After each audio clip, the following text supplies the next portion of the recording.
Ms. Hotovely, thanks very much for being with us. Good evening. So you heard Defense Minister Avigdor Lieberman, his message that he got a strong message from the United States that annexing the West Bank would lead to crisis. What is your reaction to that? Well, first of all, it's important to say that the message we get from Washington at the moment is that we're still starting to think about new plans. It means that, just in general, everything is on the table, everything is open, and the dialogue with Washington hasn't started yet because the administration is still building the government, as you know. And there is not an American ambassador here yet, and I really hope we're going to host David Friedman very soon. He's going to come as the official American ambassador. But at the moment, all the dialogue with Washington and all those messaging in the air are not official. And it's very important to remember that, because those messages that are coming from Israeli officials are very dangerous, from my opinion, because the most important thing at the moment is not to close the options, but actually to open the options.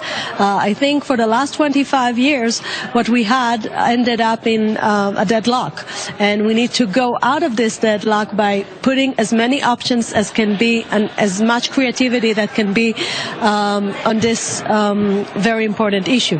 We did hear during that press conference with Israeli Prime Minister Benjamin Netanyahu back in mid-February, we did hear from President Trump that he would like Israel to hold back on settlements and that Israel will need to compromise. So there is some sort of message, isn't there?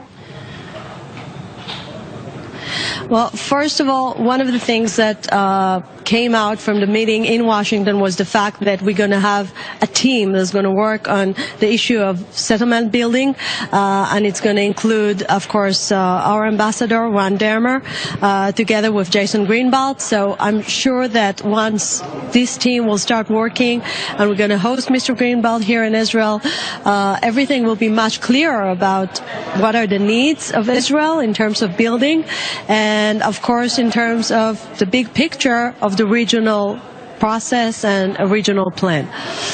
We heard on i24news a lawmaker from your party, Miki Zohar, saying the two-state solution is dead. Is that the position of Netanyahu and the Likud party?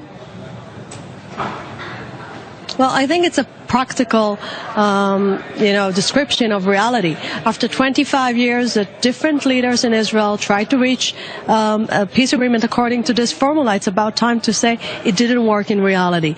So people like myself think that from ideological perspective, the state of Israel Judea and Samaria belongs to the state of Israel. But even if you're not coming from ideological perspective, people from the left side of the map have already acknowledged the fact that we need to rethink. We need to start opening new ways of thinking, as I said. So I must say that people are looking too much about the label of the two-state solution, and they didn't look for many years about the content, about the right of return as the main obstacle that made the Palestinians time after time to refuse to sign on any kind of peace agreement.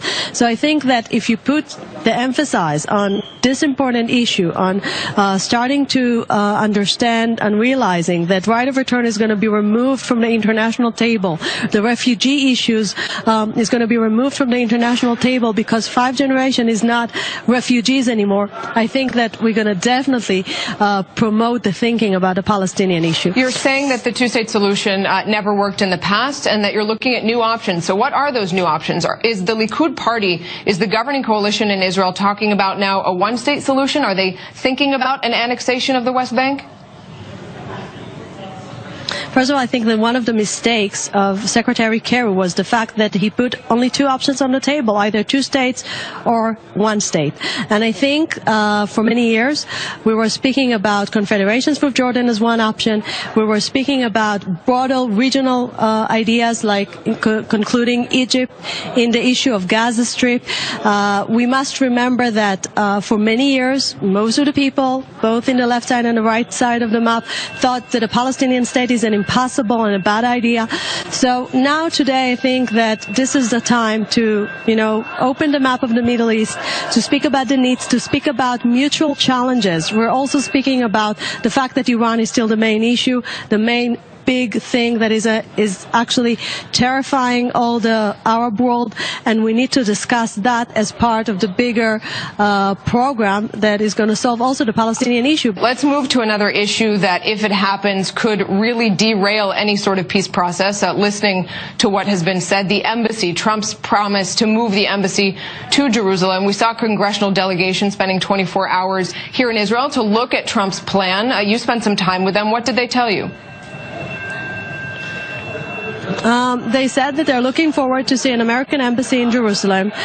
They wanted to hear what's the Israeli approach, and of course we'll be so happy to see such a natural thing that's going to happen, because the most natural thing for every state is to locate its embassy in the capital city of the state. And no one doubts the fact that Jerusalem is the capital city of the Jewish people and the capital city of Israel.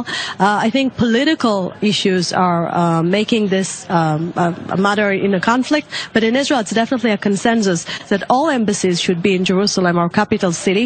I think that the messaging was very optimistic about the option that the embassy will remove. I would like to say this is a presidential decision.